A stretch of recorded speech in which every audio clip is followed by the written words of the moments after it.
Shot দিচ্ছে Kashia sporting ক্লাবের পক্ষে।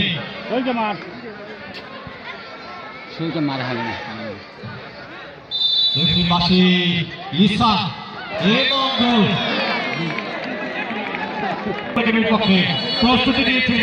ওপাশ থেকে গুলিয়ে প্রস্তুত, রেফারির বাঁশির অপেক্ষা এবং বাঁশি আশাফি ভিড়ি করতেছে, গোল স্পোর্টিং ক্লাবের পক্ষে।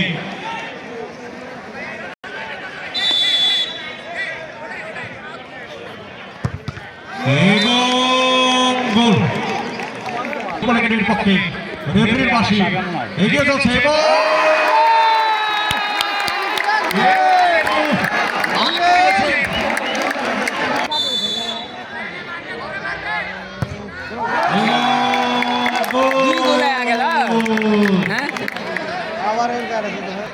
তিন নম্বর জার্সি পরিহিত খেলোয়াড় নুরানি ফুটবল একাডেমির পক্ষে এবং